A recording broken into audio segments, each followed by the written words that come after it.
one of the purposes of Tech is the New Black and my whole passion behind telling people about this space. Initially, it was just telling people, hey, this industry is great. It's good money, good opportunities, all of that. But one of the other things that I started realizing more and more is that, man, like there are industries that aren't tech industries that are becoming disrupted. Whether we talk about, things people are already familiar with, whether we're talking like, the transportation industry, things like Uber and Lyft, fintech. Fintech disrupting the financial industry and banking. And I mean, the list is going on and on. And even I remember as a Lyft driver, because that's when we were meeting, my main source of income was Lyft driving. And I remember like once I got into this industry, because it's funny, like Uber and Lyft disrupted the transportation industry, but now there are a lot of Lyft drivers. Every time I catch a Lyft and I'm talking to a Lyft driver and it's a long ride, I ask them, hey, what's your exit strategy? How do you plan on getting out of this? Because you do realize that the same way Uber and Lyft disrupted the transportation industry, they're trying to get self-driving vehicles to eventually remove you. Sure. So this can't be a 10-year, like, oh, I'm going to do this for 10 years. And no, you need to have a plan to get up out of this.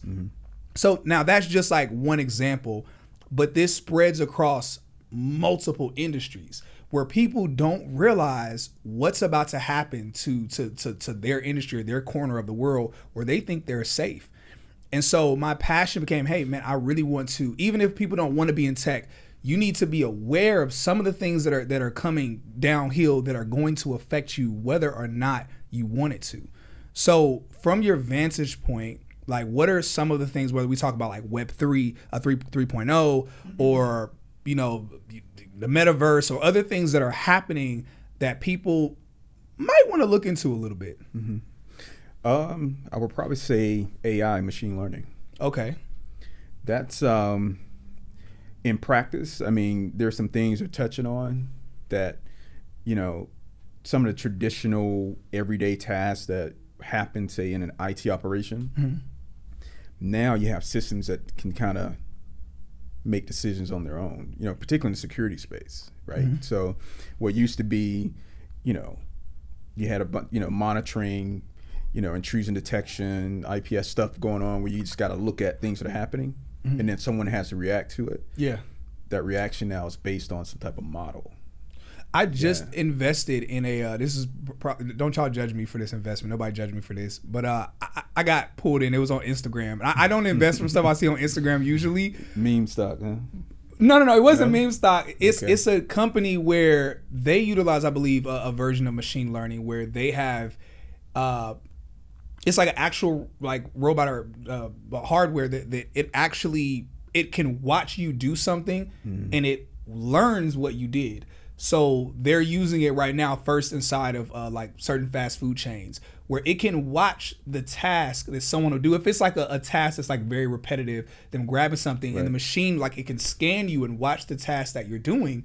And then the machine will be able to go and do that task. And of course, they're working on building it out. They're right now in I think it's either they're between seed round and Series A. And so I was okay, this is a good spot to kind of throw a quick $1,000 at them and see what it does, kind of like watch it. But you kind of got me thinking about that when you mentioned machine learning, where it's like, man, like, is that similar where like an actual machine is watching what someone is doing, or like what does that really look like? It's both. So okay. You can, people create models, AI, artificial intelligence, they're just constantly feeding these models and these scenarios. And so there's things that will happen, whether it be something physical or a decision, a calculation, a prediction. It's all based on a model. So there's models based on the data, the input, and it just keeps evolving.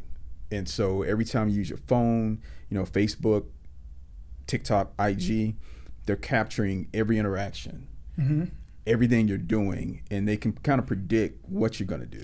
Okay, it makes a lot more sense. I read a book called Dataclysm that talks about we gotta wrap up. I'm starting to get like real hype. But I read a book called Dataclysm. It's from the founder of OkCupid. Okay, and the book talks about the data that they've extrapolated from people using their dating site, and it breaks down how the technology knows you better than you know you. For sure. It knows, and we've all seen it where you're scrolling on social media and it's like, all I did was thought about this thing. How did it appear as an ad? You know, people talk about things that they say out loud, but oftentimes it's not even something you said. You get pushed something that you just thought about. And it's because like the technology is really learning you and knowing you better than you know you. Right. And so that is so all of that, even I guess the whole notion of like, I don't know if you still have your Tesla, but even the notion of like how with Tesla, they're allowing their drivers to help them like figure out stuff in terms of driving or figure out stuff in terms of self-driving.